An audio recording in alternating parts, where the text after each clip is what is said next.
Tubuhku menggigil menahan sakit, suamiku melempar tasku ke tanah basah sementara mertuaku meludah, menyebutku gembel tak berguna yang hanya jadi beban. Mereka tertawa puas, tak tahu satu panggilanku akan mendatangkan iring-iringan mobil mewah yang siap meratakan kesombongan mereka dengan tanah. Sebelum ceritanya dimulai, silakan tulis di kolom komentar dari daerah mana saja teman-teman yang menonton cerita ini. Jangan lupa like dan subscribe agar channel ini bisa semakin berkembang dan bisa mempersembahkan cerita yang lebih menarik lagi. Langit malam itu seolah turut menangis bersamaku.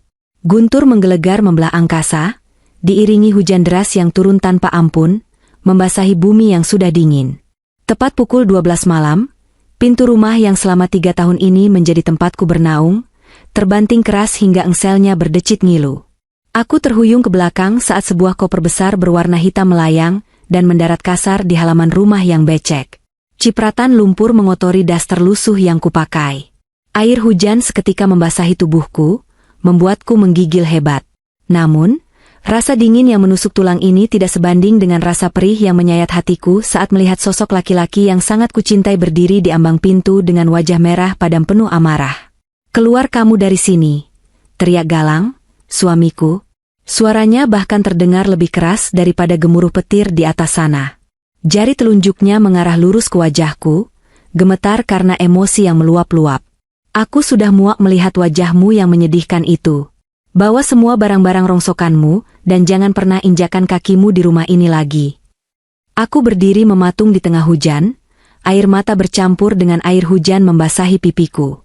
Aku mencoba melangkah mendekat, mengabaikan lumpur yang mengotori kaki telanjangku. "Mas, ada apa ini? Kenapa kamu tiba-tiba mengusirku tengah malam begini? Di luar hujan badai, Mas. Aku harus pergi kemana?" Suaraku parau, tertelan suara hujan. Galang tertawa, sebuah tawa yang terdengar sangat kejam di telingaku. Dia melipat kedua tangannya di dada, menatapku dengan pandangan merendahkan seolah aku adalah kotoran yang menempel di sepatunya. "Itu bukan urusanku, Fiona. Mau kamu tidur di kolong jembatan, mau mati kedinginan di pinggir jalan, aku tidak peduli. Yang penting, mulai detik ini, kamu bukan lagi istriku." Jantungku serasa berhenti berdetak. "Apa maksudmu, Mas? Bukankah tadi pagi kita masih sarapan bersama? Bukankah kamu bilang kamu mencintaimu?" "Cinta?" Galang mendengus kasar. "Sadarlah, Fiona. Aku baru saja mendapatkan kabar gembira yang selama ini aku tunggu-tunggu. Aku, Galang Pratama, baru saja diangkat menjadi direktur utama di perusahaan. Posisiku sekarang ada di puncak. Gaji dan fasilitas yang akan kudapatkan berkali-kali lipat dari sebelumnya." Dia melangkah maju sedikit, agar suaranya lebih jelas terdengar olehku yang kedinginan. "Dan sebagai direktur utama, aku butuh pendamping yang sepadan. Wanita berkelas, cantik, dan bisa membanggakan saat dibawa ke pesta-pesta bisnis. Bukan wanita kampungan, dekil, dan miskin sepertimu yang hanya bisa masak dan nyuci. Kamu itu cuma kerikil yang merusak pemandangan di hidupku yang sekarang berkilau." Sebelum aku sempat mencerna kata-kata kejam itu, seorang wanita lain muncul dari balik punggung Galang. Jessica. Rekan kerja Galang yang selama ini sering diceritakan Galang sebagai teman baik. Wanita itu mengenakan gaun tidur sutra yang mewah, wajahnya dirias tipis namun terlihat sangat cantik. Dia menggelayut manja di lengan Galang, sambil memamerkan cincin berlian besar yang melingkar di jari manisnya. "Maaf ya, Fiona," ucap Jessica dengan nada yang dibuat-buat sedih, tapi bibirnya menyunggingkan senyum kemenangan yang licik. "Mas Galang dan aku akan menikah minggu depan. Kasihan sekali kalau kamu masih di sini, nanti kamu cuma jadi pembantu. Jadi lebih baik kamu pergi saja, ya?" Dadaku sesak. Rasanya seperti dihantam batu besar. Jadi selama ini, di saat aku berhemat, makan nasi dengan garam demi menabung untuk masa depan kami, Galang justru berselingkuh dengan Jessica? Belum cukup rasa sakit itu, pintu samping terbuka. Ibu Hesti, mertuaku, keluar dengan membawa ember besar. Tanpa peringatan, dia menyiramkan isi ember itu ke arahku. Biur. Air bekas cucian piring yang bau dan berminyak mengguyur tubuhku yang sudah basah kuyup. Sisa-sisa makanan menempel di rambut dan wajahku. Baunya membuat perutku mual. Ibu Hesti berkacak pinggang, menatapku dengan tatapan jijik yang tak ditutup-tutupi.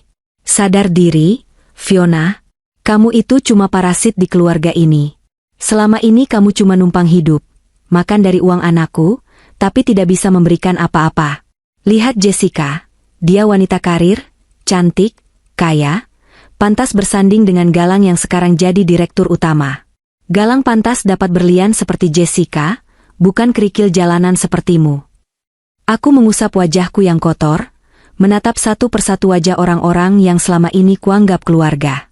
Galang yang ambisius dan sombong. Ibu Hesti yang gila hormat. Dan Jessica yang licik. Tidak ada sedikit pun rasa bersalah di mata mereka. Hanya ada kepuasan melihatku hancur. Ibu, aku selama ini merawat ibu saat sakit. Aku yang membersihkan rumah ini sendirian tanpa pembantu. Mas Galang, aku yang mendukungmu dari nol. Ucapku lirih, mencoba mengetuk hati nurani mereka untuk terakhir kalinya. Halah, itu memang tugas istri miskin sepertimu.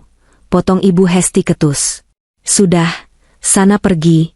Jangan kotori halaman rumah anakku lagi. Hus. Hus. Dia mengibaskan tangannya seperti mengusir ayam. Galang merangkul pinggang Jessica dan mencium pipi wanita itu di depanku. Ayo sayang, kita masuk. Udaranya dingin, tidak baik untuk kesehatanmu. Biarkan saja gembel ini menikmati nasibnya. Mereka bertiga berbalik, masuk ke dalam rumah yang hangat dan terang benderang.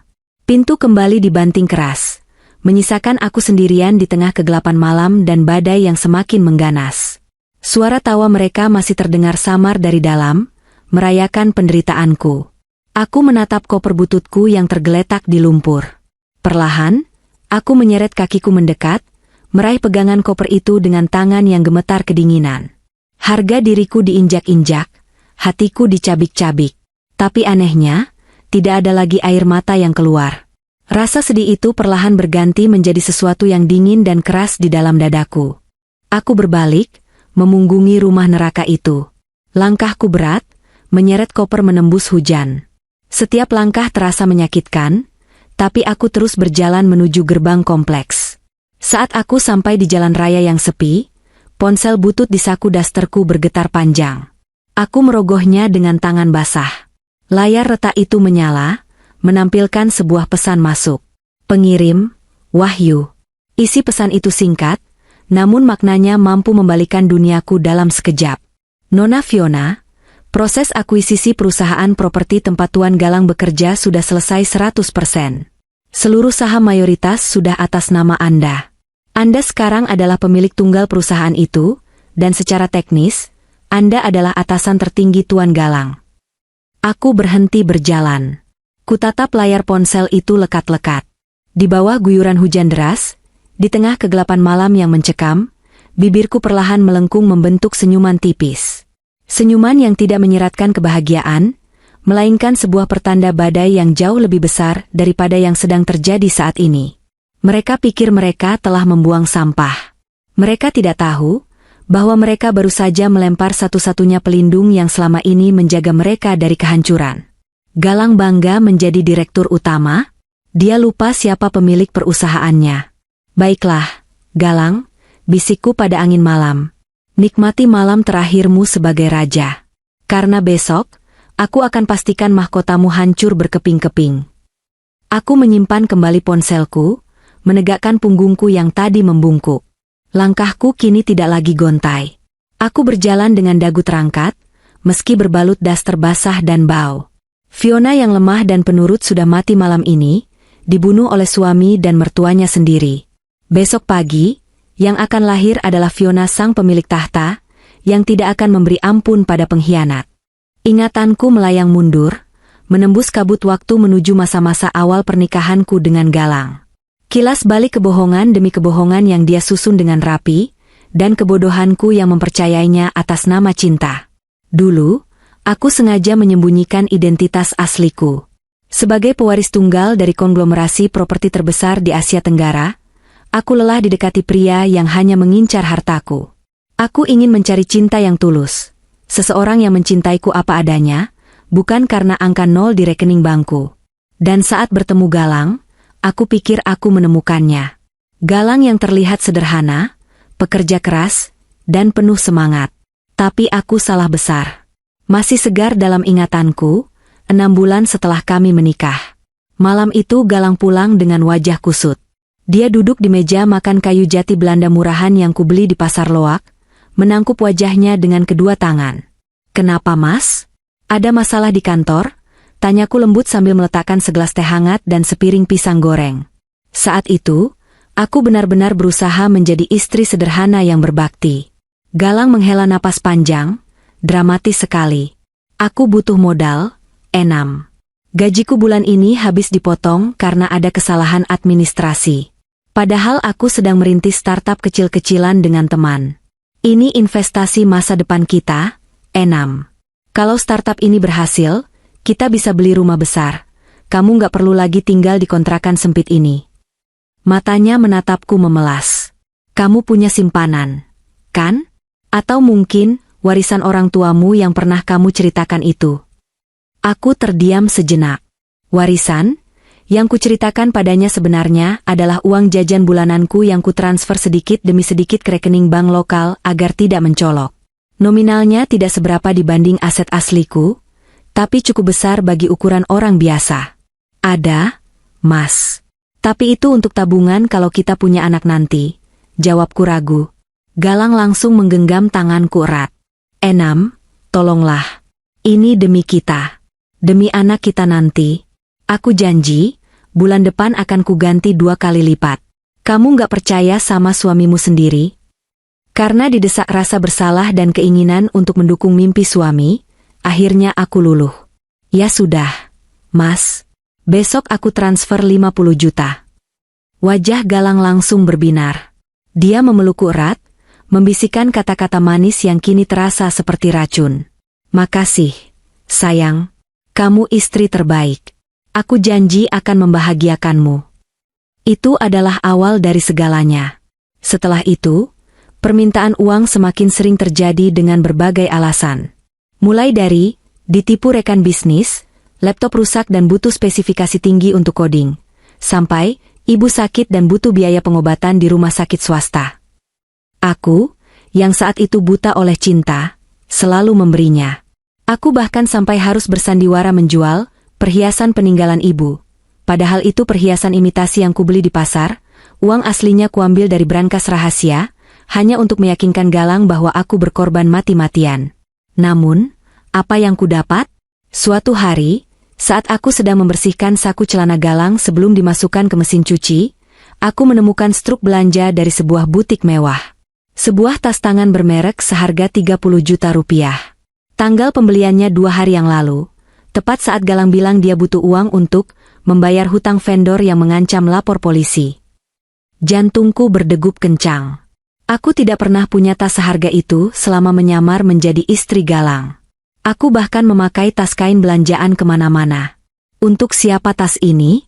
Kecurigaanku semakin kuat saat melihat tingkah laku Ibu Hesti. Setiap kali aku berkunjung ke rumahnya, membawa rantang berisi masakan rumah karena ingin berhemat, Ibu Hesti selalu mencibir. "Masak tempe lagi, tempe lagi. Kamu ini istri macam apa, Fiona? Suamimu itu kerja keras banting tulang, masa dikasih makan tempe? Lihat itu anak tetangga. Suaminya dibelikan jam tangan baru, dibelikan sepatu kulit. Lah kamu, malah morotin uang suami terus," cibir Ibu Hesti pedas. Padahal, uang belanja dari Galang hanya cukup untuk makan seminggu. Sisanya aku yang menutupi pakai uang pribadiku. Tapi di mata mereka, akulah benalu. Dan Galang tidak pernah membelaku. Dia malah ikut mengompori ibunya. "Ya namanya juga Fiona, Bu. Dia kan gak ngerti gaya hidup orang sukses. Maklum, dari kampung," ujar Galang sambil tertawa renyah, seolah menghinaku adalah lelucon yang lucu. Ironisnya, di balik punggungku, Galang justru menggunakan uang yang kuberikan untuk berjudi online. Slot, poker, bola, semuanya dia mainkan. Dia bukan sedang merintis startup. Dia sedang merintis kehancuran. Dia membohongiku mentah-mentah. Dia bilang gajinya kecil karena dipotong investasi, padahal gajinya habis di meja judi dan di ranjang Jessica. Jessica. Nama itu mulai muncul di notifikasi ponsel Galang saat dia mandi. "Thanks ya babe. tasnya cantik banget. Kapan kita jalan lagi? Pesan yang sempat terbaca di layar kunci sebelum layarnya mati. Saat itu aku masih mencoba menyangkal. Mungkin rekan kerja yang akrab. Mungkin aku salah paham. Bodohnya aku. Aku terlalu takut kehilangan keluarga yang kubangun, sampai aku menutup mata pada fakta bahwa fondasi rumah tanggaku sudah busuk. Puncak kebohongan Galang adalah soal rumah. Rumah yang ditempati Ibu Hesti. Galang bilang itu hasil jerih payahnya menabung selama 5 tahun sebelum menikah denganku. Ibu Hesti selalu membanggakan rumah itu di depan teman-teman arisannya. Ini hasil keringat anak saya, Galang. Bukan kayak mantu saya yang gak punya apa-apa. Padahal, sebulan yang lalu aku mendapat laporan dari ban milik keluargaku, bahwa sertifikat rumah itu sudah digadaikan oleh Galang untuk menutupi hutang judinya yang menumpuk. Dan parahnya lagi, cicilannya macet total selama 6 bulan. Rumah itu sebenarnya sudah dalam status sitaan bank. Tanpa sepengetahuan Galang, aku menggunakan kuasaku untuk menahan eksekusi penyitaan itu.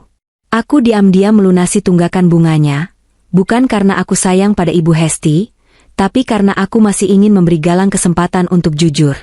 Aku menunggu dia datang padaku dan berkata, "Maaf, aku ada masalah." Tapi kesempatan itu tidak pernah diambil. Galang justru semakin angkuh.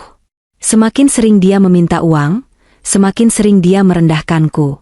Dia merasa di atas angin karena punya tambang emas, bodoh bernama Fiona yang bisa dibohongi dengan air mata buaya. Malam ini, di tengah hujan badai ini, semua kepingan puzzle itu menyatu sempurna. Promosi jabatan direktur utama itu, aku tahu persis bagaimana dia mendapatkannya. Perusahaan tempatnya bekerja sedang mengalami krisis kepemimpinan dan mencari kambing hitam untuk menandatangani laporan keuangan yang bermasalah. Mereka mengangkat Galang bukan karena prestasi, tapi karena kebodohannya dan ambisinya yang buta. Mereka butuh orang bodoh untuk dipenjara menggantikan direksi lama yang korup. Dan Galang, dengan segala kesombongannya, masuk ke dalam perangkap itu dengan sukarela. Dia bahkan mencampakkan aku, satu-satunya orang yang tulus, demi Jessica dan jabatan semu itu. Aku tersenyum miris mengingat semua pengorbanan sia-sia itu. Uang miliaran rupiah yang kugelontorkan diam-diam untuk menambal gaya hidup mereka, rasa lapar yang kutahan, hinaan yang kutelan bulat-bulat. Semuanya hanya untuk membuktikan bahwa cinta bisa melampaui materi. Ternyata aku salah. Bagi manusia seperti Galang dan keluarganya, cinta tidak ada artinya jika tidak dibungkus dengan lembaran rupiah. Mereka adalah lubang hitam yang tidak akan pernah puas. Cukup sudah. Masa lalu bodoh itu berakhir malam ini. Tidak akan ada lagi Fiona yang mentransfer uang diam-diam. Tidak akan ada lagi Fiona yang menahan eksekusi bank. Tidak akan ada lagi Fiona yang sederhana. Mulai besok, keran uang itu akan kututup rapat-rapat. Aku akan biarkan mereka merasakan bagaimana hidup tanpa subsidi dariku. Aku akan biarkan mereka tenggelam dalam hutang dan kebohongan yang mereka buat sendiri. Galang ingin bermain api? Baiklah, aku akan menjadi bensin yang akan membakar habis seluruh dunianya. Sebelum badai pengusiran itu terjadi, ada ketenangan yang menipu. 2 hari yang lalu, rumah kontrakan kami terasa sunyi. Galang sedang pergi bekerja, atau setidaknya itu yang dia katakan, dan aku, seperti biasa, menjalani rutinitasku sebagai istri yang berbakti. Membersihkan rumah, mencuci baju, dan memastikan setiap sudut tempat tinggal kami bebas dari debu. Hari itu, aku masuk ke ruang kerja Galang. Ruangan itu kecil, hanya bekas kamar tidur tamu yang disulap menjadi tempatnya mencari nafkah. Biasanya, Galang sangat protektif terhadap ruangan ini. Dia selalu mengunci pintunya dengan alasan banyak dokumen rahasia perusahaan. Tapi hari itu, mungkin karena terburu-buru menemui Jessica, dia lupa menguncinya. Pintu itu sedikit terbuka, mengundangku masuk. Niat awalku murni hanya ingin menyapu dan merapikan tumpukan kertas yang berserakan. Namun, saat aku sedang mengelap meja kerjanya yang penuh dengan puntung rokok dan kaleng kopi bekas, sikutku tak sengaja menyenggol sebuah tablet mahal yang tergeletak di bawah tumpukan koran. Layar tablet itu menyala. Jantungku berdegup kencang. Galang selalu mempassword semua gadgetnya. Tapi kali ini, tablet itu terbuka lebar menampilkan aplikasi yang sedang berjalan. Rasa penasaran, yang bercampur dengan firasat buruk yang selama ini kupendam, mendorong tanganku untuk mengambil benda pipi itu. Apa yang kulihat di layar itu membuat darahku mendidih, seolah seluruh oksigen di ruangan itu tersedot habis. Aplikasi yang terbuka bukanlah aplikasi saham atau email pekerjaan seperti yang sering dibualkan Galang. Itu adalah situs judi online. Terpampang jelas di sana, saldo akun Galang yang minus besar. Riwayat taruhannya merah semua. Aku menggulir layar dengan tangan gemetar. Angka-angkanya membuat kepalaku pening. 50 juta, 100 juta, 200 juta. Total kekalahan dalam bulan ini saja mencapai 1,5 miliar rupiah. Dari mana dia dapat uang sebanyak itu? Aku segera menutup aplikasi judi itu dan membuka galeri foto. Mungkin ada petunjuk lain. Dan benar saja, aku menemukan foto-foto dokumen penting yang dia potret sembarangan. Mataku membelalak saat melihat foto sertifikat tanah dan bangunan. Itu sertifikat rumah Ibu Hesti. Di foto berikutnya, ada surat perjanjian gadai dengan lintah darat. Astaga, Galang. Desisku, menutup mulutku sendiri karena syok. Dia menggadaikan rumah ibunya sendiri. Rumah yang selalu dibanggakan Ibu Hesti sebagai simbol kehormatan keluarga, rumah yang membuat Ibu Hesti merasa berhak menghinaku miskin, ternyata sudah di ujung tanduk. Galang mempertaruhkan atap tempat ibunya berteduh demi memuaskan nafsu judinya. Ini bukan lagi kenakalan suami, ini kriminal.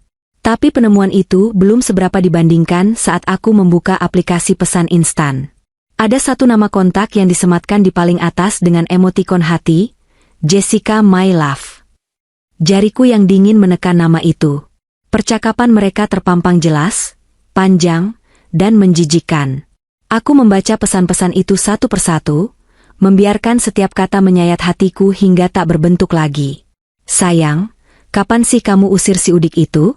Aku udah gak sabar mau pindah ke rumah dinas direktur. Tulis Jessica. Balasan Galang membuatku mual. Sabar ya, cantik. Aku lagi nunggu dia transfer uang tabungan terakhirnya. Dia bilang mau jual tanah warisan di kampung buat modal usaha aku. Lumayan kan, buat nambah-nambah modal nikah kita nanti. Habis uangnya masuk, aku langsung tendang dia. Air mataku menetes jatuh ke layar tablet. Jadi selama ini, semua cerita tentang modal usaha, itu bohong? Dia menungguku menjual aset imajinerku hanya untuk membiayai pernikahannya dengan wanita lain? Betapa bodohnya aku. Betapa jahatnya dia. Aku terus menggulir ke atas, mencari tahu seberapa dalam busuknya hati suamiku. Dan aku menemukan sesuatu yang bisa menjadi senjata pamungkas. Sebuah percakapan tentang Ibu Hesti. Ibumu cerewet banget sih, Yang. Tadi dia aku minta dibeliin tas Hermes KW Super. Katanya malu kalau arisan gak bawa tas baru, keluh Jessica dalam chat itu. Galang membalas, halah, biarin aja si tua itu ngoceh. Dia gak tahu kalau rumahnya udah aku gadein buat main slot kemarin. Haha, kalau dia tahu, bisa mati jantungan dia. Yang penting kita senang-senang dulu. Nanti kalau rumah disita, kita tinggal cari alasan kalau Fiona yang nyuri sertifikatnya. Gampang kan? Tanganku gemetar hebat. Bukan karena sedih lagi, tapi karena amarah yang memuncak. Galang bukan hanya suami yang buruk, dia juga anak durhaka. Dia berencana memfitnahku untuk menutupi kejahatan yang dia lakukan pada ibunya sendiri. Dia dan Jessica menertawakan Ibu Hesti di belakang punggungnya, sementara di depan, mereka bersekongkol memujanya. Ini dia. Ini kuncinya. Aku tahu aku tidak boleh gegabah. Jika aku melabraknya sekarang, Galang pasti akan menyangkal, memukulku, atau menghancurkan tablet ini. Aku butuh bukti yang tidak bisa dibantah. Aku butuh salinan. Dengan gerakan cepat, aku mengeluarkan flash disk kecil dari saku dasterku, benda yang selalu kubawa karena kebiasaanku mengurus data perusahaan rahasia. Aku menancapkannya ke tablet itu. Jemariku menari lincah di atas layar, menyalin semua bukti, screenshot chat, foto bukti transfer judi, foto surat gadai, dan juga file Excel mencurigakan yang sepertinya adalah catatan penggelapan dana kantor yang dia lakukan. File Excel itu bernama Proyek Fiktif 2024. Saat kubuka sekilas, isinya adalah aliran dana perusahaan yang masuk ke rekening pribadi Galang dengan kedok vendor palsu. Jumlahnya miliaran. Pantas saja dia bisa bergaya hidup mewah dengan Jessica. Dia mencuri uang perusahaan. Perusahaan yang besok akan resmi menjadi milikku. Selesai, gumamku saat notifikasi penyalinan data berhasil muncul. Aku mencabut flash disk itu dan menyembunyikannya di balik braku.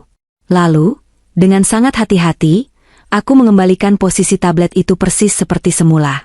Kemiringannya, letaknya di bawah koran, bahkan debu di sekitarnya kuusahakan tidak terlihat tersentuh. Saat aku melangkah keluar dari ruang kerja itu, aku merasa seperti orang yang berbeda. Fiona yang naif, yang mengira cinta bisa mengubah segalanya, sudah mati di ruangan itu. Yang keluar adalah Fiona sang pemegang kartu as.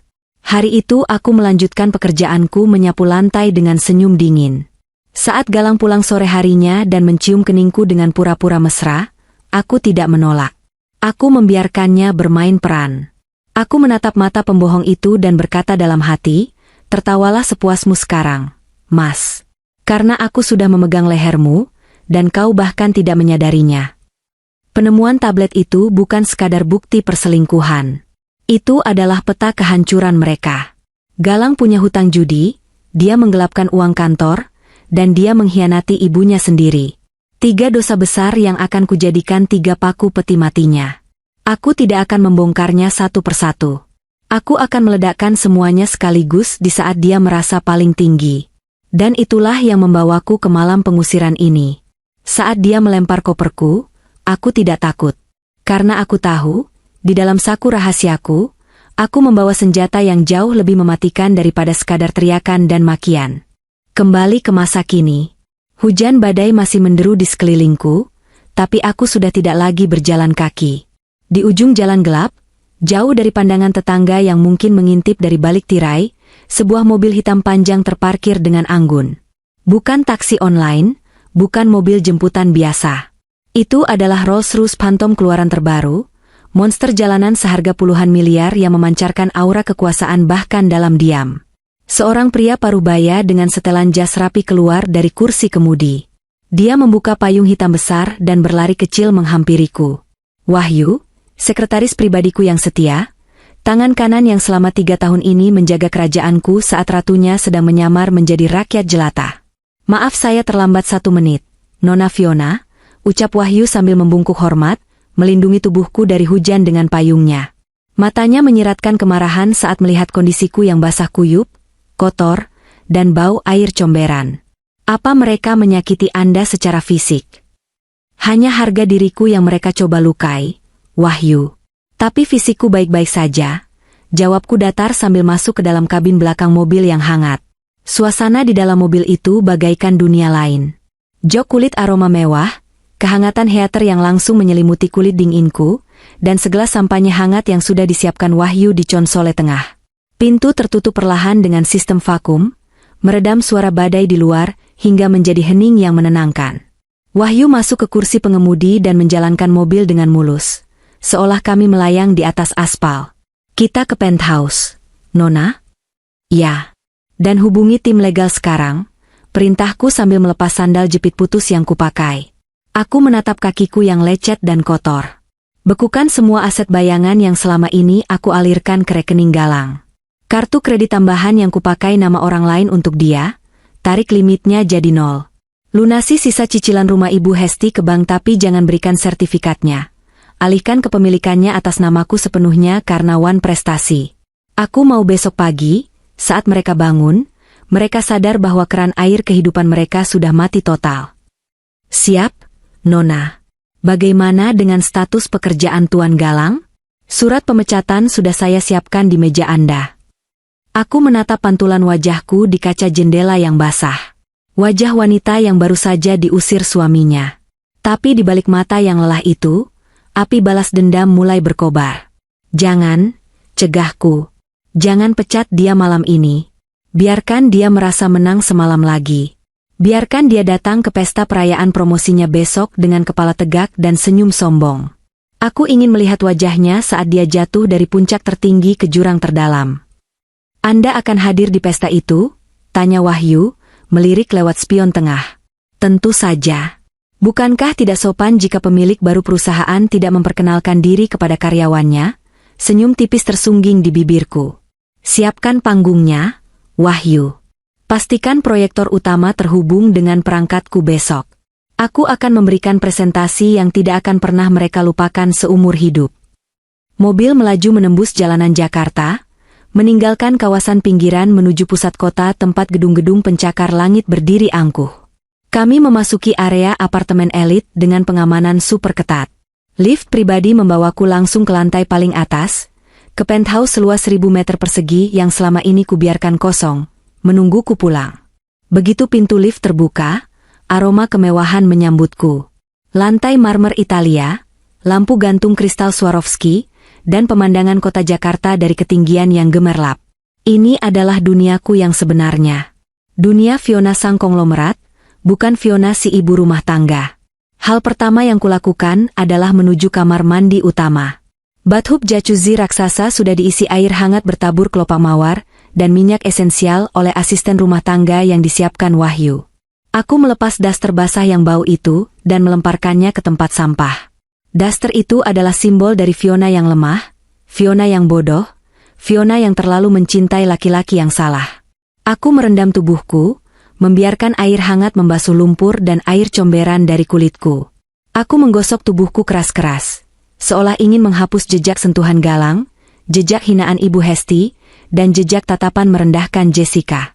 Air mata yang tadi sempat tertahan akhirnya tumpah, bercampur dengan air mandi. Tapi ini bukan air mata kesedihan. Ini adalah air mata pelepasan. Aku menangis untuk terakhir kalinya bagi kematian pernikahanku. Setelah 1 jam, aku keluar dari kamar mandi. Tubuhku segar, wangi, dan terasa ringan. Di ruang ganti walk-in closet yang luasnya melebihi rumah kontrakanku dulu, berderet pakaian-pakaian desainer ternama yang sudah lama tak kusentuh. Aku berjalan melewati deretan gaun-gaun manis. Tidak, aku tidak butuh gaun manis. Jariku berhenti pada sebuah setelan jas wanita, power suit, berwarna putih gading rancangan Dior, dipadukan dengan kemeja sutra hitam. Elegan, tegas, dan mengintimidasi. Aku mengenakannya. Potongannya pas membalut tubuhku, memberikan postur yang tegap dan berwibawa. Aku duduk di depan meja rias.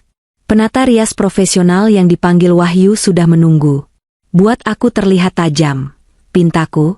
Aku tidak mau terlihat seperti istri yang tersakiti. Aku mau terlihat seperti orang yang bisa membeli nyawa mereka. Sang penata rias mengangguk paham. Dia memoles wajahku dengan makeup bold. Eyeliner tajam yang menegaskan sorot mataku, kontur yang mempertegas tulang pipiku, dan terakhir, lipstik merah darah yang menyala. Rambutku yang biasanya hanya dicepol asal, kini ditata selek, lurus jatuh ke punggung, memberikan kesan profesional dan dingin. Aku memasang anting berlian di telingaku dan jam tangan Patek Philippe di pergelangan tanganku. Jam tangan yang harganya bisa membeli 10 rumah Ibu Hesti. Saat aku berdiri di depan cermin besar, aku nyaris tidak mengenali diriku sendiri. Sosok wanita lusuh yang tadi disiram air comberan sudah lenyap tak berbekas. Di cermin itu, berdiri seorang ratu bisnis yang siap menghancurkan musuh-musuhnya. Wahyu masuk ruangan, membawa sebuah map tebal berwarna biru. Semua bukti dari tablet sudah dicetak dan diverifikasi legalitasnya. Nona. Tim audit forensik juga sudah menyelesaikan laporan penggelapan dana yang dilakukan Tuan Galang. Total kerugian perusahaan 5 miliar rupiah. Aku mengambil map itu, merasakan beratnya. Ini adalah vonis mati bagi Galang. Bagus, kataku dingin. Sekarang, aku butuh istirahat. Besok adalah hari yang panjang. Pastikan undangan VIP untukku sudah ada di meja resepsionis Hotel Ritz-Carlton besok pagi. Atas nama siapa undangannya, Nona? Aku menatap Wahyu tajam. Atas nama pemilik tunggal, Fiona Adijaya. Malam itu, aku tidur di atas kasur king size yang empuk, dibalut spray sutra. Untuk pertama kalinya dalam 3 tahun, aku tidur tanpa mendengar dengkuran Galang, tanpa memikirkan besok harus masak apa dengan uang pas-pasan. Aku tidur dengan tenang, menyimpan tenaga untuk pertunjukan akbar besok. Sementara itu, aku membayangkan Galang, Jessica, dan Ibu Hesti mungkin sedang tertawa-tawa di rumah sempit itu, merayakan kemenangan mereka mengusirku. Tertawalah selagi bisa. Nikmati malam terakhir kalian sebagai manusia bebas. Karena begitu matahari terbit, dan aku melangkah masuk ke ballroom itu, hidup kalian akan berubah menjadi neraka. Hari yang dinanti-nantikan oleh Galang akhirnya tiba. Matahari pagi Jakarta bersinar terik, seolah ikut menyoroti panggung sandiwara yang akan segera digelar. Aku duduk di dalam mobil Rolls-Royce milikku yang terparkir di area VIP, jauh dari jangkauan mata para tamu undangan biasa. Dari balik kaca jendela yang gelap, aku melihat Galang, Jessica, dan Ibu Hesti turun dari taksi online premium. Ya, taksi online. Mobil Galang, yang sebenarnya kreditnya juga sering aku bantu bayar, sedang masuk bengkel. Ironis sekali untuk ukuran seorang direktur utama. Mereka terlihat sangat percaya diri. Galang mengenakan setelan jas baru yang kucurigai dibeli menggunakan kartu kredit yang tagihannya belum dibayar. Jessica mengenakan gaun merah menyala yang terlalu mencolok untuk acara pagi hari, dengan belahan dada rendah yang memamerkan kalung berlian imitasi. Sementara Ibu Hesti, dia terlihat seperti nyonya besar dengan kebaya brokat emas yang membuatnya tampak seperti toko perhiasan berjalan. Wajah mereka berseri-seri, dagu terangkat tinggi, siap menerima pujian palsu dari dunia. Mereka tidak tahu bahwa mereka sedang berjalan menuju tiang gantungan, gumamku pelan. Wahyu, yang duduk di kursi depan, menoleh sedikit. Semua persiapan sudah matang, Nona. Tim teknis kami sudah mengambil alih sistem audiovisual di ballroom. Operator hotel sudah kami amankan dan ganti dengan orang kita. Begitu Anda beri kode, pertunjukan dimulai. Tunggu sebentar lagi, perintahku. Biarkan mereka mencicipi anggur kemenangan itu sedikit lagi. Biarkan mereka terbang setinggi mungkin, supaya jatuhnya nanti benar-benar menghancurkan tulang belulang mereka. Aku turun dari mobil, dikawal oleh 4 bodyguard berbadan tegap. Kami tidak masuk lewat pintu depan ballroom, melainkan lewat jalur khusus pemilik yang langsung menuju ke ruang kontrol di lantai mezzanine. Dari sana, aku bisa melihat seluruh isi ballroom Ritz-Carlton yang megah itu melalui dinding kaca satu arah. Di bawah sana, suasana pesta, syukuran promosi, Galang sudah dimulai. Ruangan itu dipenuhi oleh rekan-rekan kerja Galang, beberapa petinggi perusahaan yang sebenarnya sudah tahu nasib perusahaan ini akan diakuisisi, tapi belum tahu siapa pembelinya, dan tentu saja teman-teman arisan Ibu Hesti yang diundang khusus untuk dipameri. Aku melihat Galang sibuk menyalami tamu, tertawa lebar dengan gelas sampanye di tangan. Jessica menempel padanya seperti lintah, memperkenalkan diri sebagai calon nyonya direktur. Ibu Hesti sibuk memamerkan tas branded barunya, yang aku tahu persis itu barang KW super yang dibeli Galang di Mangga 2, kepada teman-temannya. Lihat nih, Jeng, anakku Galang belikan tas ini kemarin. Katanya hadiah kecil buat ibunya. Mantu baruku, Jessica, juga janji mau ajak aku ke Paris bulan depan. Suara cempreng Ibu Hesti terdengar jelas melalui sistem penyadap suara yang terhubung ke headsetku. Wah, hebat ya Bu Hesti. Untungnya mantu yang lama sudah dibuang. Siapa itu namanya? Fiona? Yang kucel itu kan? Sahut salah satu temannya. Iya, untung Galang sadar. Si Fiona itu cuma bawa sial. Sejak dia pergi semalam, rezeki Galang langsung ngalir deras jadi direktur. Ibu Hesti tertawa lepas. Tanganku mengepal di sandaran kursi kulit ruang kontrol. Sabar, Fiona. Sebentar lagi, aku menekan tombol intercom yang terhubung ke Wahyu yang kini menyamar menjadi manajer banquet di bawah sana. Wahyu, jalankan fase 1. Blokir semua akses pembayaran sekarang. Di bawah sana, aku melihat seorang pelayan senior menghampiri Galang dengan membawa mesin EDC. Sepertinya Galang ingin menambah pesanan wine mahal untuk meja VIP, sesuatu yang tidak masuk dalam paket catering standar. Galang dengan gaya sokaya mengeluarkan kartu platinumnya, kartu yang sebenarnya adalah kartu tambahan dari rekeningku yang selama ini dia kira rekeningnya sendiri. Galang menggesek kartu itu dengan percaya diri. Pelayan menunggu. 1 detik. 2 detik. Bunyi, bip, panjang terdengar. Lampu merah menyala di mesin. Dahi Galang berkerut. Coba lagi, katanya santai. Mungkin mesinmu yang error. Itu kartu limitnya tak terbatas. Pelayan itu mencoba lagi. Hasilnya sama. Declined. Aku melihat kegugupan mulai muncul di wajah Galang. Dia merogoh dompetnya, mengeluarkan kartu lain. Kartu debit bank swasta yang gajinya masuk ke sana. Dia mencoba lagi. Gagal lagi. Tentu saja gagal. Karena pagi ini bank, atas instruksiku sebagai pemilik baru perusahaan yang melaporkan dugaan fraud, sudah membekukan rekening gaji Galang untuk proses audit. Maaf Pak, semua kartu Bapak ditolak oleh sistem. Ucap pelayan itu cukup keras, membuat beberapa tamu di dekatnya menoleh. Nggak mungkin. Kamu jangan main-main ya. Saya ini direktur utama. Bentak Galang, suaranya mulai meninggi karena panik. Keringat dingin mulai terlihat di pelipisnya.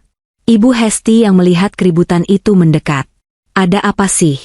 Lang? Kok ribut-ribut? Malu dilihat orang. Ini Bu, mesinnya rusak. Kartu aku nggak bisa dipakai, bisik Galang panik. Pakai kartu ibu saja dulu, kata Ibu Hesti sambil mengeluarkan kartu kreditnya dengan bangga. Kartu itu juga sebenarnya aku yang membayarkan tagihannya setiap bulan. Tapi pagi ini, aku sudah berhenti membayarnya dan melaporkan kartu itu hilang, sehingga bank memblokirnya. Saat Ibu Hesti mencoba, hasilnya sama. Declined. Bisik-bisik mulai terdengar di antara para tamu. Katanya direktur utama, kok bayar wine saja nggak bisa? Jangan-jangan promosinya bohong? Itu tas ibunya asli nggak sih? Kok kayaknya nggak punya duit? Wajah Ibu Hesti memerah pada menahan malu. Jessica yang tadi menempel, kini mundur perlahan, pura-pura sibuk main HP, tidak mau ikut malu. Wahyu, fase 2, perintahku dingin ke mikrofon. Hancurkan mental mereka. Lampu ballroom tiba-tiba meredup. Musik jazz yang elegan berhenti mendadak, digantikan oleh suara denging mikrofon yang menyakitkan telinga. Semua mata tertuju ke panggung utama, ke layar proyektor raksasa yang seharusnya menampilkan video profil perjalanan karir Galang. Galang tersenyum lega, mengira ini adalah bagian dari acara. Nah, Bapak Ibu sekalian, mohon perhatiannya. Ini adalah video presentasi visi misi saya ke depan, ucapnya mencoba mengalihkan isu kartu kredit tadi. Namun, yang muncul di layar bukanlah grafik saham atau foto Galang sedang meeting. Layar itu menampilkan tangkapan layar aplikasi judi online. Berwarna-warni, norak, dengan tulisan besar, Game Over. Total kekalahan, 1.500.000.000 rupiah. Hening. Seluruh ruangan senyap. Galang ternganga, matanya nyaris keluar. Slide berganti. Kini muncul foto bukti transfer. Dari rekening, Galang Pratama, ke Bandar 88. Nominalnya fantastis. 50 juta. 100 juta. 200 juta. Itu bohong. Itu editan. Matikan layarnya. Woi operator. Matikan, teriak Galang histeris sambil berlari ke arah operator di pojok ruangan. Tapi pintu ruang operator terkunci dari dalam. Sebelum Galang sempat melakukan apa-apa, layar berganti lagi. Kali ini menampilkan chat WhatsApp. Fontnya diperbesar sehingga bisa dibaca oleh tamu di barisan paling belakang sekalipun. Chat dari kontak bernama, Jessica My Love. Yang, ibumu itu norak banget sih. Tadi dia minta duit lagi buat beli skincare. Padahal mukanya udah keriput gitu, mau diapain juga tetap jelek. Kesel aku. Balasan Galang di layar, sabar ya sayang. Anggap aja sedekah ke orang jompo. Lagian bentar lagi sertifikat rumahnya laku kejual buat nutup hutang judiku, nanti kita tendang dia ke panti jompo yang murah. Balasan Jessica, hahaha, setuju. Fiona juga bodoh banget, mau aja aku suruh-suruh. Dua wanita itu emang benalu di hidup kamu, Yang. Suara napas tertahan terdengar dari seluruh penjuru ruangan. Skandal. Ini adalah skandal paling memalukan yang pernah mereka saksikan secara langsung. Di tengah panggung, Ibu Hesti berdiri kaku seperti patung. Wajahnya pucat pasi. Dia menoleh perlahan ke arah Jessica yang berdiri tidak jauh darinya. Tatapan Ibu Hesti bukan lagi tatapan sayang pada menantu idaman, tapi tatapan penuh horor dan sakit hati. Jessica Galang. Suara Ibu Hesti bergetar, terdengar jelas karena dia berdiri dekat mikrofon podium. Kalian mau jual rumah ibu? Kalian bilang ibu jelek? Panti jompo? Jessica menggeleng panik, wajahnya pucat. Enggak Bu, itu bohong. Itu pasti ulah Fiona. Dia ngehek. Bohong apanya? Teriak salah satu tamu yang ternyata teman arisan Ibu Hesti. Itu ada tanggal dan jamnya jelas. Dasar anak durhaka. Dasar pelakor jahat. Situasi menjadi kacau. Galang berlari ke tengah panggung, mencoba menutupi layar proyektor dengan tubuhnya sendiri, seolah itu bisa menghapus fakta yang terpampang sebesar baliho. Tolong tenang. Ini sabotase. Ada yang iri sama kesuksesan saya. Satpam. Mana satpam? Tapi tidak ada satpam yang datang membantu. Tamu-tamu mulai mencemooh. Beberapa bahkan melempar serbet makan ke arah panggung. Citra, keluarga sukses dan bahagia, yang mereka bangun susah payah, hancur lebur dalam hitungan menit. Mereka kini telanjang di hadapan publik, aib mereka dikuliti satu persatu. Aku melihat dari atas dengan tatapan kosong. Tidak ada rasa kasihan sedikit pun. Mereka pantas mendapatkannya. Mereka telah menghinaku, mengusirku, dan merencanakan hal jahat pada ibu kandung mereka sendiri. Ini baru permulaan. Cukup untuk pemanasannya, kataku pada Wahyu. Sekarang, saatnya hidangan utama. Aku berdiri dari kursi empuku, merapikan jas Dior putihku. Aku menatap pantulan diriku di kaca sebentar. Fiona yang ada di sana bukan lagi wanita yang menangis di bawah hujan. Dia adalah eksekutor. Buka pintu utamanya, Wahyu. Dan pastikan musik pengiringnya dramatis, perintahku. Di bawah sana, di tengah kekacauan dan saling tuduh antara Ibu Hesti, Galang, dan Jessica, mereka tidak sadar bahwa mimpi buruk yang sebenarnya baru saja akan melangkah masuk. Pintu ganda ballroom yang terbuat dari kayu jati ukir setinggi 3 meter itu, terbuka perlahan secara otomatis. Suara gemuruh engselnya yang berat berhasil menarik perhatian seluruh ruangan yang sedang gaduh. Bersamaan dengan terbukanya pintu, lampu sorot utama yang tadi padam kini menyala terang, menyorot lurus ke arah pintu masuk. Seluruh tamu terdiam, menoleh ke sumber cahaya. Galang yang sedang sibuk berteriak-teriak memarahi operator pun berhenti, napasnya memburu. Jessica dan Ibu Hesti yang sedang saling jambak kecil pun terhenti. Di sana, di ambang pintu, aku berdiri.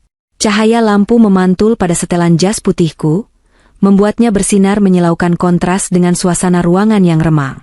Di belakangku, 6 orang bodyguard berjas hitam berbaris rapi, dan di samping kananku, Wahyu berdiri memegang map tebal berwarna biru. Aku melangkah masuk. Suara hak sepatu stiletoku yang beradu dengan lantai marmer bergema di seluruh ruangan. Tak irama yang stabil, penuh intimidasi, dan menuntut perhatian mutlak.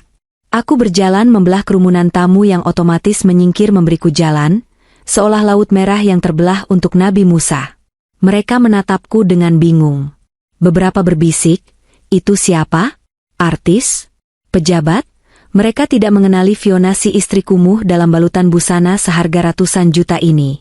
Tapi Galang mengenaliku. Matanya membelalak, mulutnya terbuka lebar. Dia turun dari panggung dan berlari kecil menghadangku di tengah jalan. Wajahnya merah padam karena campuran malu dan marah. Fiona? Ngapain kamu kesini?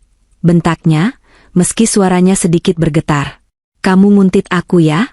Kamu mau bikin malu aku di depan kolega bisnisku? Lihat penampilanmu ini. Kamu nyewa baju di mana? Atau kamu jual diri buat beli jas itu? Aku berhenti melangkah. Aku menatapnya dari ujung kaki sampai ujung kepala dengan tatapan yang biasa kuberikan pada sampah yang lupa dibuang. Aku tidak menjawab. Aku hanya mengangkat satu jari telunjukku, memberi isyarat pada bodyguardku. Salah satu bodyguard maju dan dengan mudah mendorong dada Galang, hingga dia terhuyung mundur 3 langkah. Jaga jarak Anda dengan Nona Fiona, ucap bodyguard itu datar namun mengancam. Apa-apaan ini? Saya ini direktur utama di sini. Satpam, usir gembel ini, teriak Galang histeris, menunjuk wajahku. Aku tersenyum tipis. Senyum yang tidak mencapai mata. Aku kembali melangkah, mengabaikan Galang, langsung menuju podium di atas panggung. Ibu Hesti dan Jessica yang berada di sana mundur ketakutan melihat aura yang kupancarkan.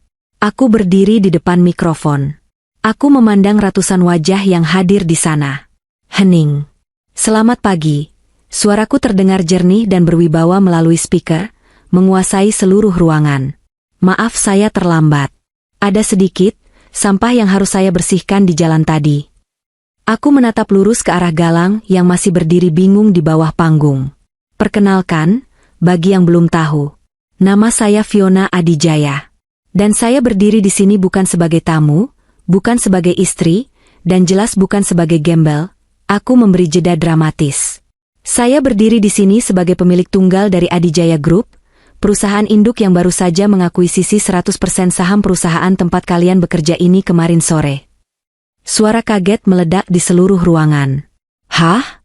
Pemilik? Adijaya Group? Bukannya itu konglomerat properti raksasa? Jadi istrinya Galang itu? Galang tertawa. Tawa yang dipaksakan dan terdengar gila. Bohong. Bapak-bapak, jangan percaya. Dia ini istri saya yang stres karena saya cerai. Dia cuma ibu rumah tangga biasa. Dia pasti halusinasi. Aku memberi kode pada Wahyu. Wahyu naik ke panggung, membuka map biru yang dibawanya, dan menghubungkan tabletnya ke proyektor. Layar di belakangku berubah. Kini menampilkan dokumen legal akta notaris Kemenkumham. Di sana tertera jelas, pemegang saham pengendali baru, Fiona Adijaya. Dan di bawahnya, struktur organisasi baru. Galang Pratama, panggilku dingin. Kamu pikir kamu dipromosikan jadi direktur utama karena prestasimu? Karena kepintaranmu? Aku tertawa kecil, tawa yang meremehkan. Kamu itu bodoh, Galang. Sangat bodoh. Promosi itu adalah jebakan. Jelasku, suaraku menggema menghakimi. Perusahaan ini sedang dalam audit besar-besaran karena korupsi manajemen lama. Mereka butuh kambing hitam untuk menandatangani laporan keuangan fiktif dan menanggung semua hutang perusahaan. Dan kamu, dengan ambisimu yang buta, sukarela menyerahkan lehermu untuk disembelih. Kamu menandatangani dokumen, tanggung jawab mutlak, kemarin siang. Bukan? Selamat, Galang. Kamu sekarang secara hukum bertanggung jawab atas hutang pajak dan kerugian negara senilai 20 miliar rupiah. Wajah Galang berubah dari merah menjadi pucat pasi, lalu menjadi abu-abu. Kakinya lemas. Dia ambruk berlutut di lantai. Apa? Dan itu belum seberapa. Lanjutku tanpa ampun. Aku mengambil map dari tangan Wahyu dan melemparkannya tepat ke wajah Galang di bawah sana. Kertas-kertas berhamburan keluar. Itu adalah bukti penggelapan dana internal yang kamu lakukan untuk judi online. 5 miliar rupiah uang perusahaan. Uangku. Kamu mencuri uangku, suamiku sayang. Galang gemetar hebat. Dia memungut kertas-kertas itu dengan tangan shaking. Bukti-bukti itu terlalu nyata. Dia tidak bisa mengelak lagi. Aku beralih menatap Ibu Hesti yang kini menangis sesenggukan di pojok panggung.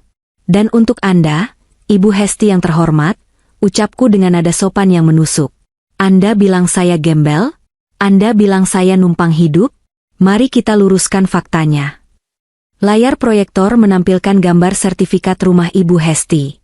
Tapi ada stempel besar berwarna merah, disita. Rumah yang Anda banggakan itu, yang Anda bilang hasil keringat Galang, sebenarnya sudah menunggak cicilan selama setahun. Bank sudah mengeluarkan surat sita sebulan lalu. Tahu siapa yang menahan eksekusinya? Saya. Ibu Hesti mendongak, matanya basah dan tak percaya. Kamu? Saya membayar bunganya diam-diam agar Anda tidak tidur di jalanan. Tapi karena semalam Anda mengusir saya dan menyiram saya dengan air comberan, aku menatapnya tajam, maka pagi ini saya memutuskan untuk berhenti beramal. Saya sudah melunasi sisa hutang pokok rumah itu ke bank, tapi bukan atas nama Galang. Saya membelinya melalui mekanisme lelang sitaan.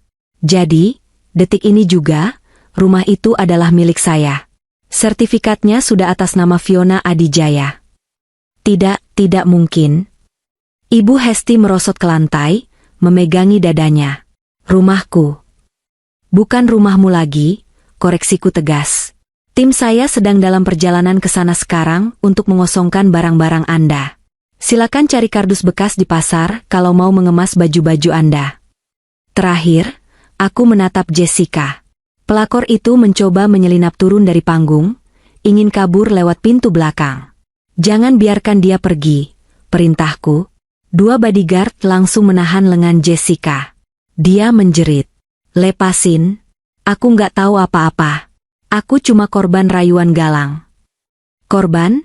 Aku terkekeh sinis. Di map yang dilempar ke Galang itu, ada bukti transfer aliran dana hasil korupsi Galang ke rekening pribadimu, Jessica.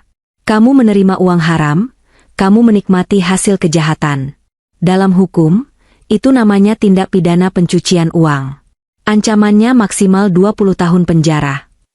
Jessica menjerit histeris, kakinya menendang-nendang udara. Enggak, Galang yang salah. Galang yang kasih. Mas tolongin aku, Mas. Tapi Galang sudah tidak bisa menolong siapa-siapa. Dia masih berlutut di lantai, menatap kosong ke arah kertas-kertas yang berserakan, seperti orang yang jiwanya sudah dicabut. Aku turun dari panggung perlahan, menghampiri Galang. Suasana ballroom hening mencekam. Tidak ada yang berani bersuara.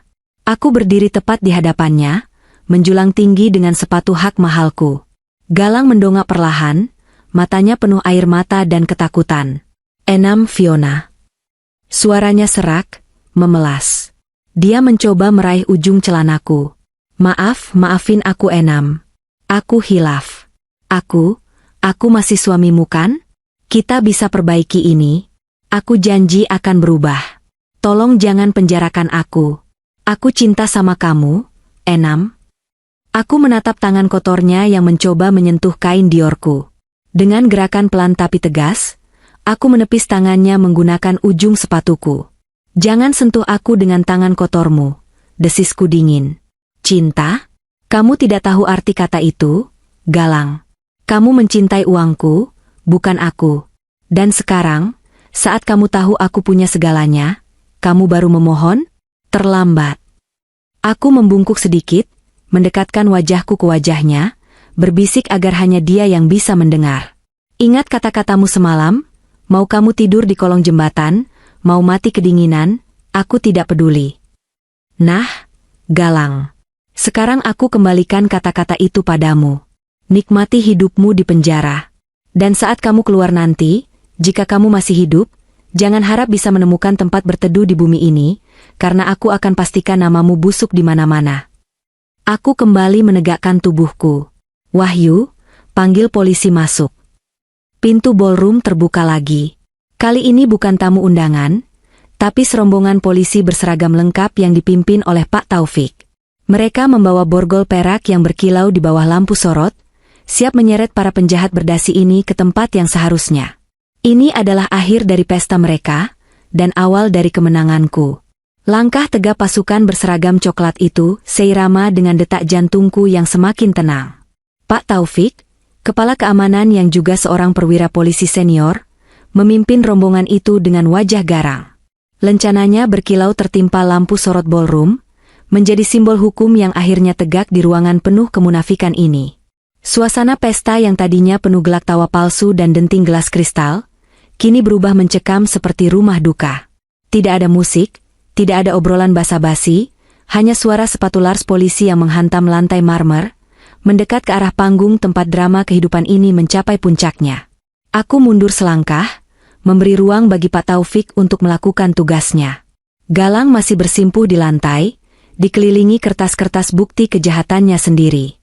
Saat dia melihat seragam polisi itu mendekat, sisa-sisa kewarasannya seolah runtuh seketika. Dia mencoba bangkit, kakinya goyah, matanya liar mencari celah untuk kabur. Namun dia lupa bahwa dia sedang berada di tengah kerumunan manusia yang kini memandangnya dengan tatapan menghakimi. Tidak ada jalan keluar bagi tikus yang sudah terpojok. Saudara Galang Pratama, suara Pak Taufik menggelegar, berat dan tegas, memecah kesunyian. Dia tidak perlu menggunakan mikrofon untuk membuat nyali Galang ciut. Berdasarkan laporan yang kami terima dan bukti-bukti awal yang sudah diverifikasi, Anda kami tangkap atas dugaan tindak pidana penggelapan dana perusahaan, penipuan, dan pemalsuan dokumen keuangan. Anda berhak diam, tapi segala perkataan Anda bisa dan akan digunakan untuk melawan Anda di pengadilan. Galang menggeleng panik, air mata dan keringat bercampur membasahi wajahnya yang pucat. Enggak, ini salah paham, Pak. Saya direktur utama. Saya dijebak. Istri saya, mantan istri saya itu yang menjebak saya. Dia memalsukan semuanya. Teriaknya histeris sambil menunjuk ke arahku dengan jari gemetar. Aku hanya berdiri diam, melipat tangan di dada dengan ekspresi datar. Tuduhan itu terdengar menggelikan. Pak Taufik bahkan tidak menoleh ke arahku. Dia langsung memberi isyarat pada anak buahnya. 2 orang polisi maju, menarik paksa tangan Galang ke belakang punggungnya. Bunyi, klik, dari borgol besi yang mengunci pergelangan tangan Galang terdengar begitu nyaring, lebih merdu daripada musik orkestra manapun yang pernah kudengar. Itu adalah suara kebebasanku. Suara putusnya rantai yang selama ini membelengguku pada pria parasit ini. Lepasin. Saya punya uang. Saya bisa bayar pengacara mahal. Racau Galang saat tubuhnya diseret paksa untuk berdiri. Dia meronta seperti cacing kepanasan, merusak citra wibawa yang susah payah dia bangun dengan setelan jas mahalnya. Jas itu kini kusut. Sama kusutnya dengan masa depannya. Sementara itu, di sudut panggung yang lain, drama lain sedang berlangsung. Ibu Hesti, yang tadi sempat merosot lemas karena syok kehilangan rumah, kini tiba-tiba menjerit histeris. Ponselnya yang sedari tadi bergetar akhirnya dia angkat, dan suara dari seberang sana, yang kuyakin adalah tetangganya atau mungkin satpam kompleks, memberikan kabar buruk yang melengkapi penderitaannya. Apa? Barang-barangku dikeluarkan? Siapa yang suruh? Jangan sentuh lemari jati itu. Itu mahal. Teriak Ibu Hesti ke ponselnya, tidak peduli lagi pada ratusan mata yang menontonnya.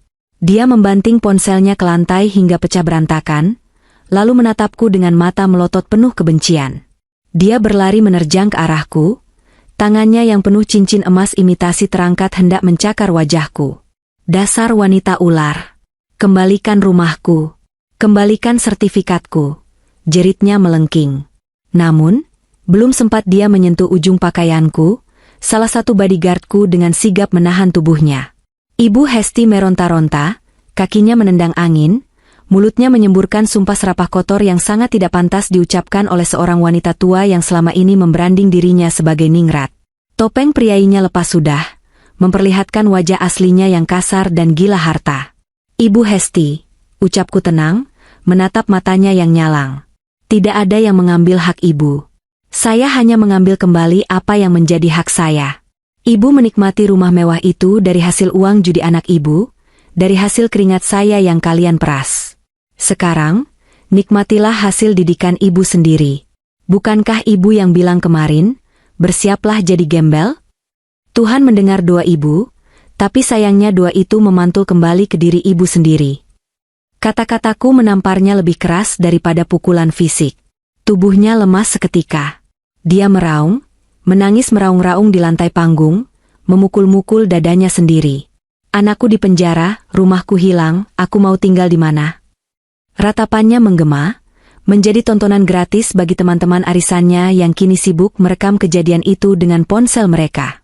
Tidak ada satupun dari teman sosialita, Ibu Hesti yang maju untuk menolongnya. Mereka justru berbisik-bisik, menjauh, takut tertular sial atau takut ditagih hutang. Inilah wajah asli pergaulan mereka yang palsu. Lalu ada Jessica. Wanita yang selama ini merasa dirinya paling cantik, paling pintar, dan paling bisa memanipulasi keadaan. Saat melihat Galang di borgol, dia mencoba strategi terakhirnya, cuci tangan. Dia memasang wajah polos, air mata buaya mulai menetes di pipinya yang penuh dempul. Dia mendekati Pak Taufik, mencoba menggunakan pesona kewanitaannya. Pak Polisi, ucapnya dengan suara manja yang dibuat bergetar. Saya nggak tahu apa-apa. Saya cuma sekretaris Pak Galang. Saya dipaksa menerima transferan itu. Saya korban pelecehan kekuasaan. Tolong jangan bawa saya takut. Aku tertawa kecil melihat akting murahan itu. Pak Taufik menatap Jessica dengan tatapan dingin, tidak terpengaruh sedikitpun. Dia mengeluarkan sebuah dokumen dari saku seragamnya. Saudari Jessica Amanda, baca Pak Taufik datar. Kami punya bukti rekam jejak digital percakapan Anda yang merencanakan pencucian uang bersama tersangka Galang. Anda juga aktif memindahkan dana hasil kejahatan ke beberapa rekening kripto. Anda bukan korban, Anda adalah otak pembantu kejahatan. Borgol dia. Wajah Jessica berubah drastis. Topeng polosnya retak, digantikan oleh ekspresi garang seperti kucing yang terpojok. Saat polisi wanita maju untuk memborgolnya, Jessica memberontak liar. Enggak. Jangan pegang-pegang. Tas Hermes saya nanti lecet. Saya kenal pengacara hebat. Galang, kamu ngomong dong. Bilang kalau semua ini ide kamu. Jangan bawa-bawa aku. Galang yang sedang diseret polisi hanya menunduk. Tidak berani menatap Jessica. Cinta yang mereka agung-agungkan, yang katanya sehidup semati, ternyata hancur lebur begitu badai datang. Mereka saling gigit, saling menyalahkan, membuktikan bahwa hubungan yang dibangun di atas pengkhianatan tidak akan pernah kokoh. Tamu-tamu undangan kini tidak lagi diam. Suara blitz kamera menyala bertubi-tubi. Para influencer dan kolega bisnis yang hadir live streaming kejadian ini di media sosial. Dalam hitungan menit, nama Galang, Jessica, dan Ibu Hesti akan menjadi trending topik nasional sebagai penipu paling memalukan tahun ini. Karir mereka tamat. Reputasi sosial mereka hangus. Hukuman sosial ini jauh lebih kejam daripada penjara fisik, karena jejak digital tidak akan pernah hilang. Sebelum mereka digiring keluar pintu ballroom, aku memberikan isyarat untuk berhenti sebentar. Aku berjalan mendekati Galang untuk terakhir kalinya. Dia mendongak, matanya merah, penuh penyesalan yang terlambat. Kenapa, Enam? Tanyanya lirih, suaranya parau. Kenapa kamu gak bilang dari awal kalau kamu kaya? Kalau aku tahu, aku gak akan kaya gini. Pertanyaan itu membuatku muak.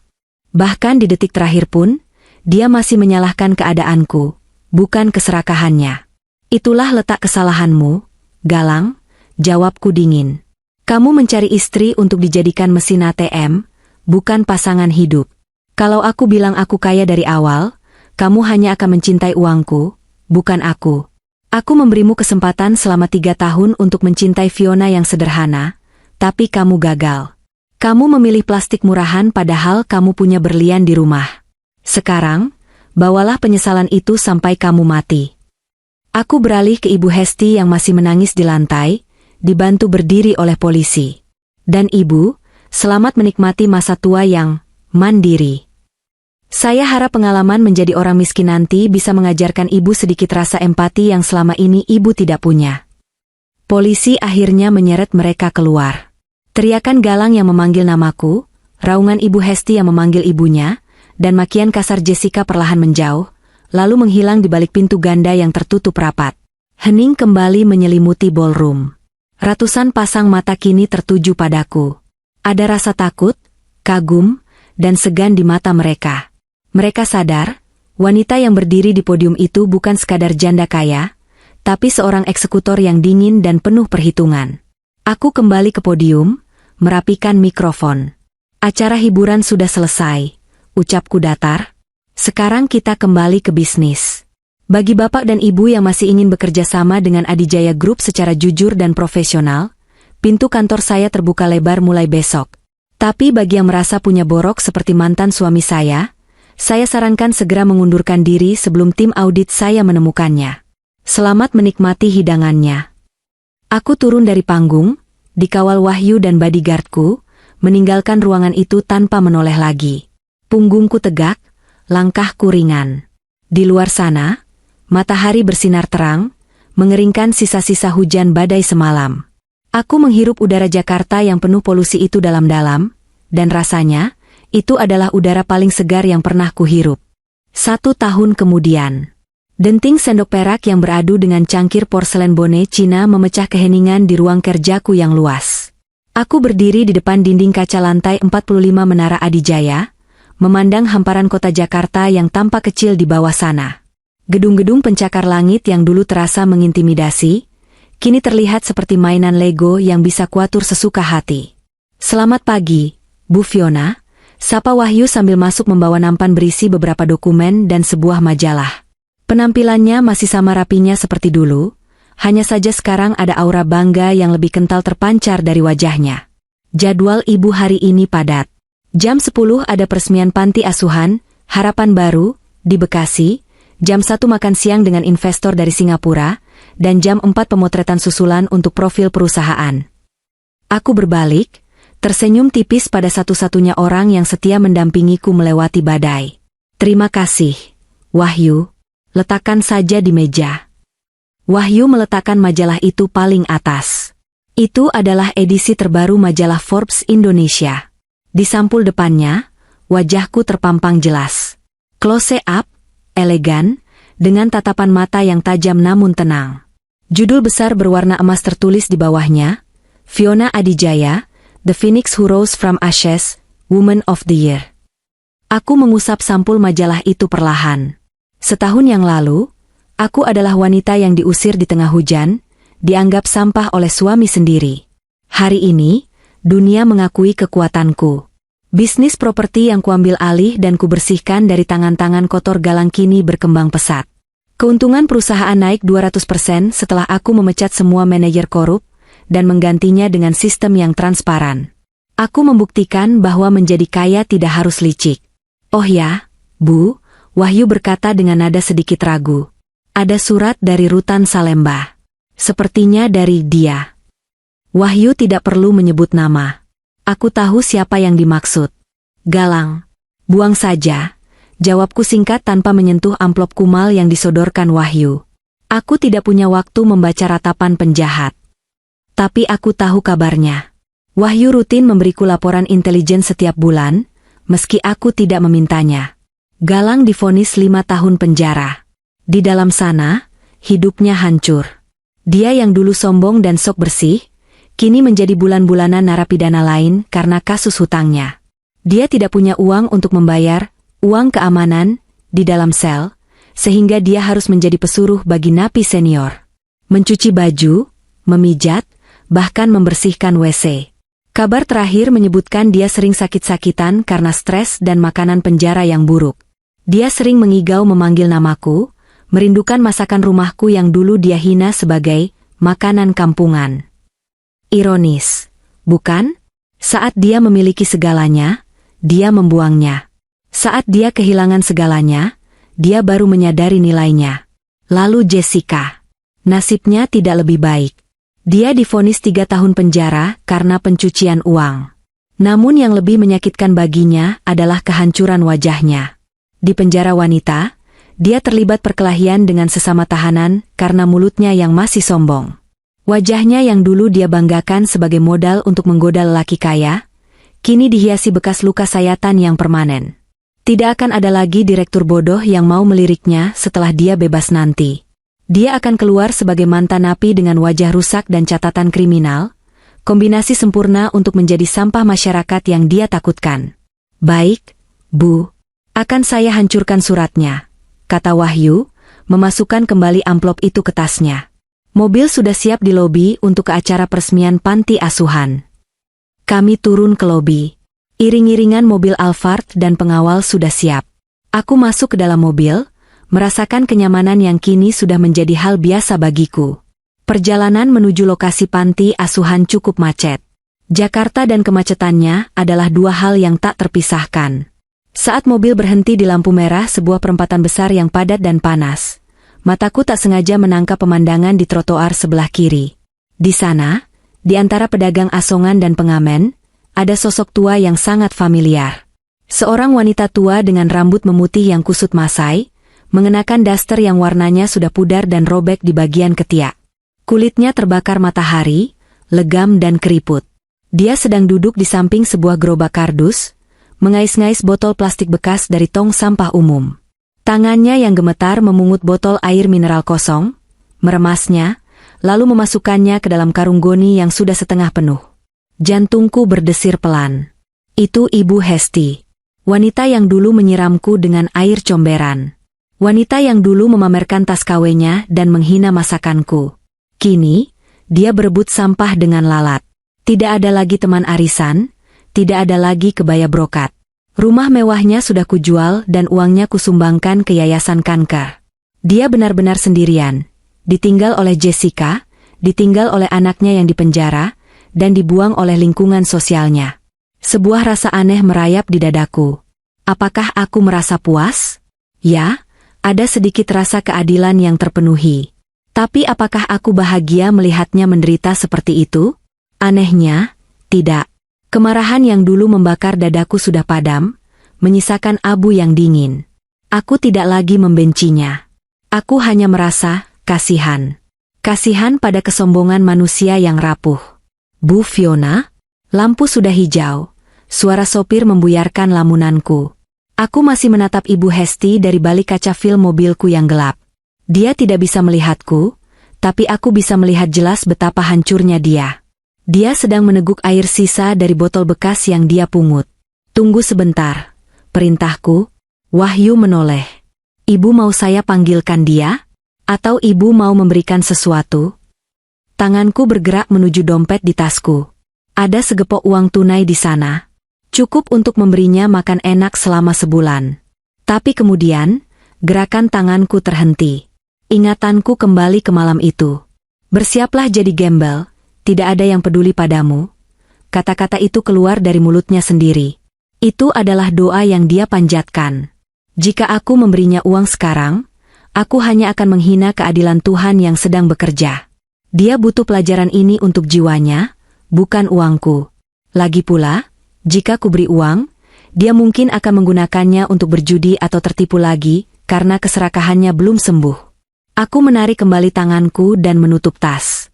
Tidak, jalan saja, ucapku pelan namun mantap. Tidak ada yang perlu dilakukan di sini. Mobil perlahan melaju, meninggalkan sosok Ibu Hesti yang semakin mengecil di spion, tenggelam dalam debu jalanan dan kerasnya kehidupan Jakarta. Aku membuang napas panjang, melepaskan sisa-sisa masa lalu yang mungkin masih menyangkut di hati. Balas dendam terbaik bukanlah menyiksa mereka selamanya, tapi menjadi begitu bahagia dan sukses hingga keberadaan mereka tidak lagi relevan dalam hidupku. Mereka adalah masa lalu yang sudah selesai. Buku lama yang sudah kututup dan kubakar. Aku menatap jalan lurus di depan. Masa depanku terbentang luas, cerah, dan sepenuhnya milikku. Aku tersenyum, kali ini senyum yang tulus. Senyum kemenangan seorang wanita yang berhasil merebut kembali mahkotanya. Ayo Wahyu, anak-anak panti sudah menunggu, kataku penuh semangat. Dan mobil mewah itu pun melesat, membawa Fiona Adijaya menuju babak kehidupan yang baru,